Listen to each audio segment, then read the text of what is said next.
Dependentes no exterior, o que que vai mudar então nesse ano de 2023?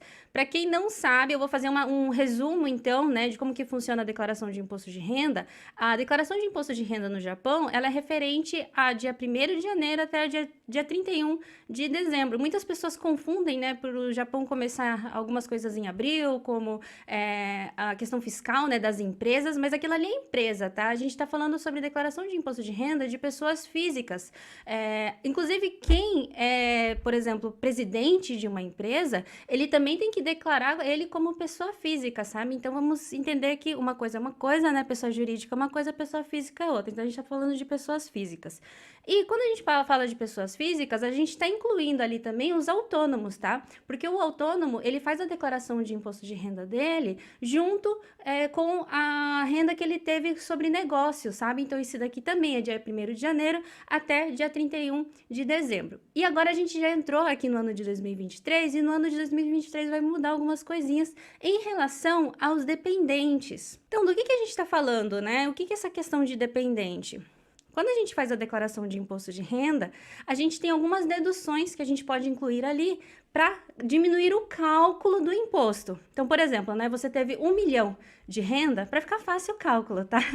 1 milhão, né? Mas eu sei que tem pessoas que sobrevivem com 1 milhão de ienes. Mas supomos que você teve 1 milhão de ienes no ano, ou seja, de dia 1º de janeiro até dia 31 de dezembro, você teve 1 milhão de renda. Nisso, você consegue fazer algumas deduções. Por exemplo, declarar dependentes, o dependente cônjuge ou dependente parentes, filhos. Nisso, vai diminuindo essa renda que você teve, sabe? Nisso que é calculado o imposto, ou seja, multiplicado a porcentagem ali referente a essa renda que você teve. Por isso que quanto mais você conseguir deduzir, né, as deduções que existem, o seu imposto ele fica mais barato. E se você é assalariado, você vai fazer a declaração de imposto de renda através da empresa. Certo? Então, nesse cálculo, né, que a empresa faz por vocês, daqui também, consequentemente, diminui. Por isso que é importante vocês entenderem o que é possível deduzir ou não, e é importante também, principalmente para quem é assalariado, escrever naquele papelzinho que a empreiteira, né, ou a empresa pede para vocês escrever sobre as deduções, escrever tudo direitinho. Porque se você não escrever aqui naquele papel, é como se você não estivesse deduzindo, ou seja, você não estivesse reduzindo o que você pode reduzir. Tá? Eu fiz um resumão aqui. Para quem quiser entrar um pouquinho mais a fundo sobre essa questão da declaração de imposto de renda, né? Então, a gente está falando sobre dependentes, declaração da dedução dos dependentes. Isso se chama Fuyōkoujō. Fuyōkoujō é dedução de dependentes no imposto de renda. E como que era, então, até 2022? Ou seja, até aquela renda que foi declarada, que é referente a dia 1º de janeiro até dia 31 de dezembro de 2022. Para ser dependente, o parente dependente, né? Na verdade, tem uma árvore ali, né? Eu não vou entrar muito a fundo porque é muita coisa, tá? Mas parente, né? Pai, mãe, filho, filha, acho que até irmãos entra, se eu não me engano, né? Então, aqueles parentes que não sejam cônjuge, porque o cônjuge, ele já tem uma dedução própria que se chama Haigu Shakojo. Tá? O nome, inclusive, da dedução é diferente, né? Então, são dependentes não cônjuge, porque daí o cônjuge ele se enquadra em outro tipo de dedução. Esse dependente, ele não pode ultrapassar a renda de 480 mil ienes. Se for uma renda salário, daí é 1 milhão e 30 mil ienes, ou seja, ele não pode ter uma renda maior que isso, daí ele já não se enquadra como dependente. Isso daqui que é importante, ó, sustento junto com o contribuinte, já eu entro aqui, e a idade tem que ser 16 anos ou mais. Ah, então, Clarice, meus filhos, né, que tem 15 anos ou menos, eles não se enquadram, então, como dependente? No imposto de renda, não. Mas ele influencia no imposto residencial, então de qualquer forma tem que declarar, tá? Aqui eu só tô focando aqui no imposto de renda. Aí, eu gostaria de, né, trazer um pouquinho essa questão do sustento junto com o contribuinte. Então, o que seria isso? Por exemplo, o seu filho que está lá no Brasil, né, você sustenta ele, ou seja, ele depende do seu dinheiro, o dinheiro que você, aquela renda que você tem todos os meses, ele depende dessa renda para sobreviver, para comer, para vestir, para estudar. Então, isso significa o sustento, né? Então, mesmo não morando dentro da mesma casa, aquela pessoa ela é sustentada por você. Então, esse é um dos requisitos do dependente, né, até 2022. Daí, o que que vai mudar em 2023? Além desses requisitos, vai incluir mais um que é importante, que dependentes de 30 a 70 anos de idade, eles têm que se enquadrar em um dos três aqui, ó. Então, vamos ver aqui juntos. Estarem estudando no exterior com visto de estudante. 2, portadores de deficiência. E 3, aqueles para os quais você enviou 380 mil ienes ou mais para o custo de vida ou educacional durante um ano. Então, olha só, se a gente está falando, então, do dependente que mora no Brasil, né, então vou especificar alguém. A sua esposa, que tem 32 anos de idade, para que você consiga deduzir ela, ou seja, declarar ela no seu imposto de renda para ter essa dedução. Não, perdão, esposa já é Raigo e Chacojo. Pai e mãe, né? Acho que fica melhor. Pai e mãe.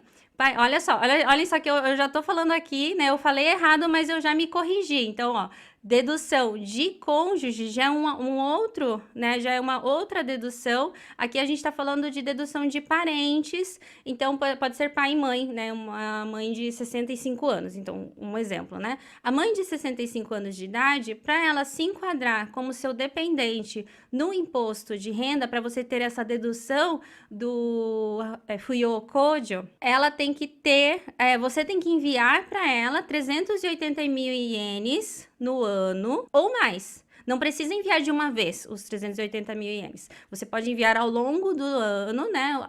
De pouquinho em pouquinho, que no total se totaliza mais de 380 mil ienes. Para o custo de vida dela, né? Daí aqui também vem a questão de educacional, né? Às vezes é um outro parente que também tem o sustento junto com você, né? E esse parente está estudando. Um outro ponto também é esse daqui, ó. Estarem estudando no exterior.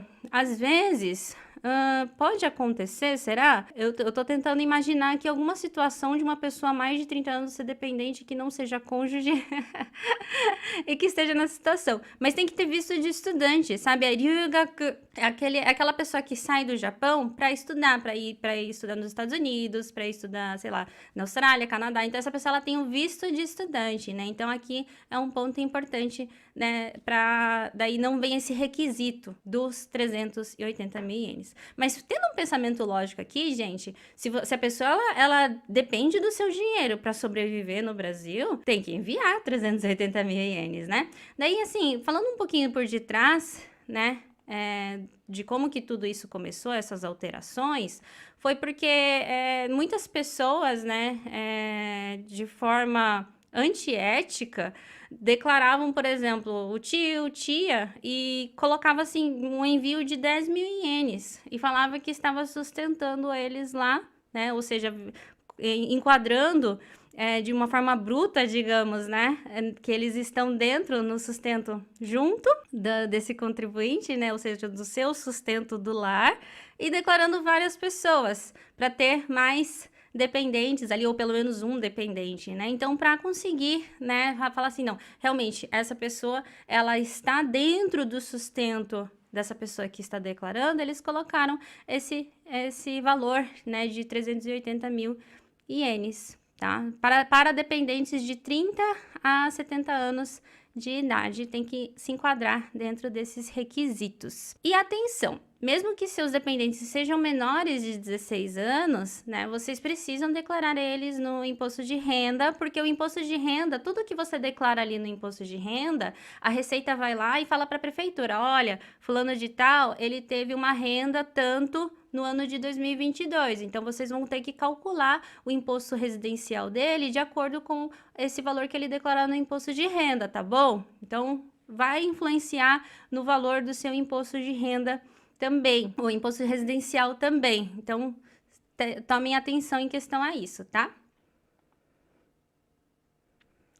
Aí eu trouxe um bônus aqui para vocês. Então, esse é o conceito, né? Os requisitos, como que funciona e na prática, como que vai mudar então essas questões dos documentos necessários. Aqui eu trouxe em regra geral, mas talvez algumas receitas, ainda mais aquelas receitas que tem bastantes estrangeiros que se enquadram nessa situação, pode ser que eles peçam um adicional, tá? Mas em regra geral, você precisa entregar para eles certidões que comprovem que aquele dependente, ele faz parte daquela árvore sua, porque assim, ó, também não pode ser um dependente muito distante, porque você não vai conseguir comprovar também, né, que ele faz parte daqueles, se eu não me engano, a terra Tixinto, Caná. Agora eu não tenho de cor, eu esqueci de fazer meu dever de casa. Mas depois vocês podem consultar na receita isso também, tá? Mas você tem que comprovar, né, que aquele dependente, ele é realmente seu parente, então precisa de certidões,